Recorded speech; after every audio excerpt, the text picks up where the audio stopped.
I want to show you how to put a French seam into your fabric for any kind of project you're working on. If you want the seam to look pretty on the front and the back, then you want to do a French seam. So here we go. This is the front of this fabric and this is the back, and this is the French seam.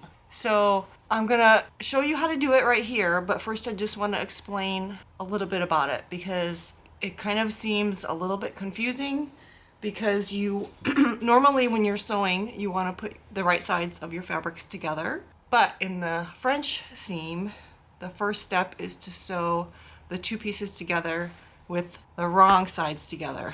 It's even hard for me to explain it because it seems so foreign to put the wrong sides of the fabric together, but that's the first step. This fabric actually is pretty much the same on either side. It's pretty impossible to tell which side is really the front, and these are just the little raw edges that are coming loose. So it really doesn't matter which side I use, but since I'm putting 6 widths of fabric together, I just have to pick a side and go with it because it's important that they're all the same. So you're gonna end up with a little 1/4 inch seam at the back, which is gonna be a pretty seam because there's no raw edges and there's no serging. It's only top stitching, so it's 2 runs of straight stitch sewing on your regular straight stitch sewing machine. So that's what it looks like on both sides, and I'm gonna start right now with a seam, and I'm gonna sew the wrong sides together first.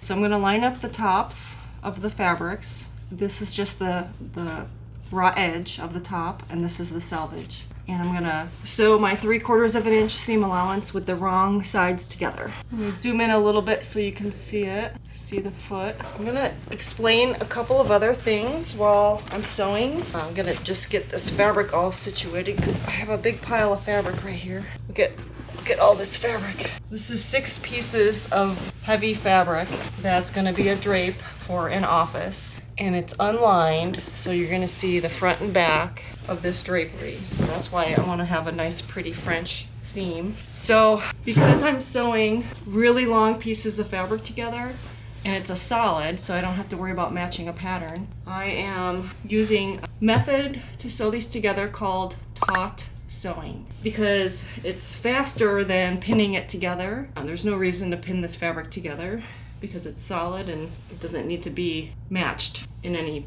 particular section. So what I'm doing is just lining up the selvages, and then I'm giving a little tug on the bottom layer and then letting the top layer just land relaxed. Somebody just knocked on my door, hold on.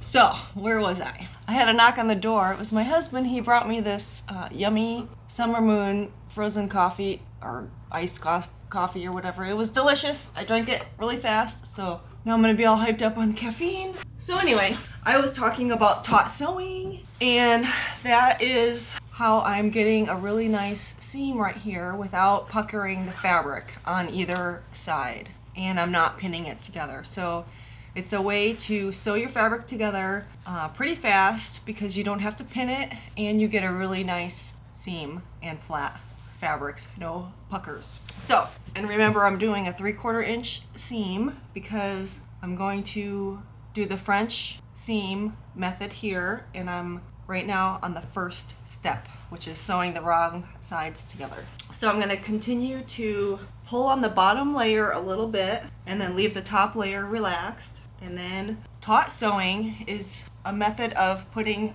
tension on the fabric between your 2 hands, and you have to hold onto the fabric with both hands as you sew and move with the fabric. So your whole body will move with the fabric, and the fabric cannot slide through your fingers. That is the whole gist of taut sewing. If you allow the fabric to slide through your fingers, then you're not really putting the tension on it that is needed to make it taut, basically. So it is my habit to mostly sew anything like that. So you'll see me grabbing the back and the front of what I'm sewing, and then as I start sewing, my body is going to move with it. And then when my fingers get too close to the needle, I have to reposition back here. So first I have to get that bottom layer hold a little bit tighter than the top, and then leave the top relaxed. And then hold on to that layer with the right hand, and then with the left hand, grab the back and give it a little tug so you're pulling in opposite directions equally. That's what creates the taut sewing. I like to think about it like when you're doing needlepoint or cross stitch, and you put the fabric into the little circle, the little wooden, I don't know what you call that thing, the little ring. It's like 2 layers of a ring that holds the fabric nice and taut, so that the thing that you're sewing with the needlepoint or the cross stitch stays tight, and you can see what you're doing, and it's giving you a nice surface to sew on so that your stitches come out really nice. So by doing this with your body and moving with the fabric, you are that ring that you would use for the needlepoint. So if you think about it like that, then maybe that will help you remember to keep your hands in the same position, and then keep repositioning and going until you get to the end of the fabric. It takes a little practice initially, but if you make it a habit, it just becomes second nature. You don't even think about it after a while. I'm getting to the end. Here it is. There's much more to go. And then after I get this last seam stitched, I'll bring it over to the table and press it and prepare it to come back and sew the second run of the French seam. Okay, there's the end, and that is the last seam of all of these seams on this drapery. This is 6 widths of fabric. It's a 60-inch wide fabric, and hopefully by the time I'm finished with the French seams, the seams should be about 58.5 inches apart, and I'm trying to get them as wide as possible because I'm trying to conceal them in between the snaps of the ripplefold drapery that this is going to be. That's just a side note. So I'm going to bring this over to the table, this huge pile of fabric, and throw away my empty cup.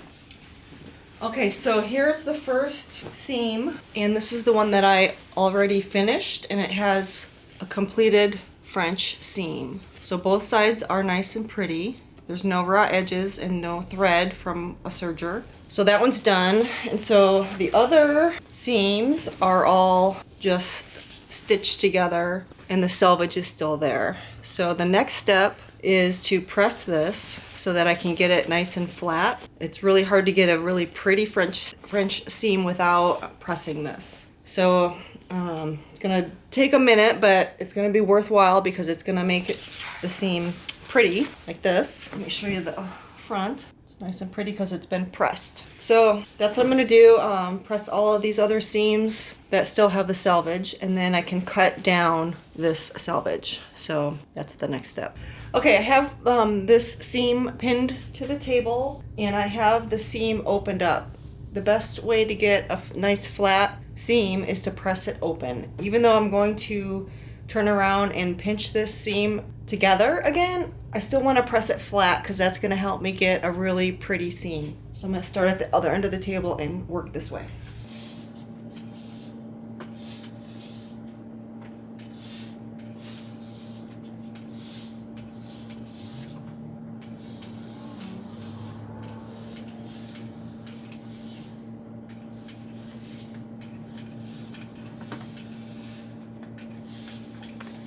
That's a really nice flat seam now. So I have 2 more seams to press, and then I'm gonna show you the next step, a couple more steps before I can sew it. Okay, so now I have all the seams pressed open and ready to get to this step where I can go to the machine and sew the other side of the French seam where the selvages are cut down real skinny like this, and then it's pressed the other direction. And I put some pins in here to hold it like that. And so I have 2 of those ready, and then I have to do that to this one, but I wanted to show you, I'm leaving the selvages intact for the next step. I'm gonna press this seam on the right side, which is actually the wrong side, just so I can get that seam pressed flat all the way down. To get all of this up on the table and get it ready to press. This would be a lot easier to explain if you were doing it on a shirt, which is probably a more common place to use a French seam. But on a drapery, all of our seams are very long,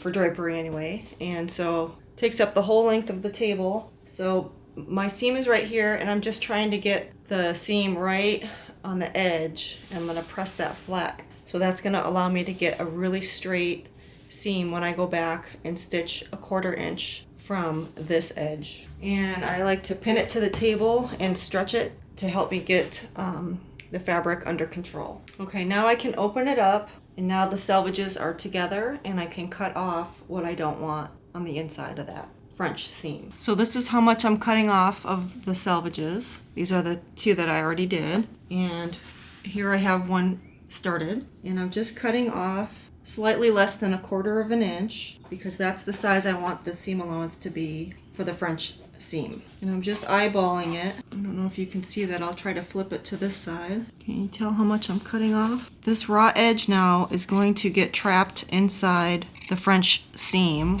once I go and do the next stitch. Move this back. And I'm cutting these off together so that they're the same size. I wouldn't want to cut them down individually, meaning each side of the seam when I had it pressed open. You wouldn't want to do them individually. You want to have them together. Okay, so now I can fold this back over and trap these little raw edges inside the seam, and then I'll pin it together, and then I can go to the sewing machine with it. You probably could do this part without pinning it, but I want to make sure that that seam stays right in the center and doesn't get twisted or crooked. So I'm going to pin it. I like to pin it to the table so it stays nice and flat and tight. Makes it a lot easier. So I'm making sure that the seam stays right in the middle. Okay, that is almost ready. I have one more to prepare, and then I can take this whole panel to the machine and finish these French seams. This is all just the preparation of getting the seams to be pretty with the French seams. Okay, last step of sewing the French seam. I'm ready to stitch the second row of straight stitch sewing on the outside of the seam that has already been stitched. And that is going to trap the raw edges on the inside that I have cut down pretty skinny. So I'm going to sew a little bit bigger than 1/4 inch to make sure that none of those raw edges are going to be visible when it's opened. So hopefully that looks good. And then I can go to the next step. This is going to be unlined, which is the whole reason for the French seams. So the next step after this is to put the buckram on the top. But first, let's get through this step. I'm going to remove the pins as I go. 1/4 inch and a little bit more. Once I get a little bit further, we'll open it up and see how it looks. Okay, there's the inside, which will be the right side. Looks like I need to go a little bit wider because I'm seeing a little bit of my raw edges. So I either didn't cut those down enough or I'm not going wide enough with my stitch. So I'm gonna go a little bit wider and I'll check it again.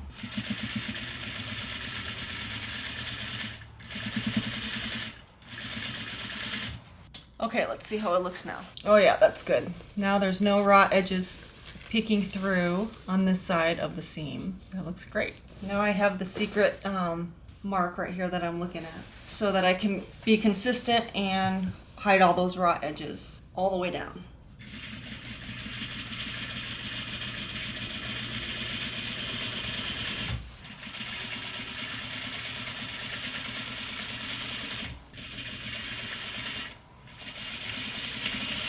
Okay, so that one is complete, and I'll open it up one more time and show you how it looks, and then I have 3 more to stitch. There it is. There, that's the inside, and there's no raw edges peeking through. It's gonna be pretty. Okie doke, so that's the whole system for the French seam. Give it a try.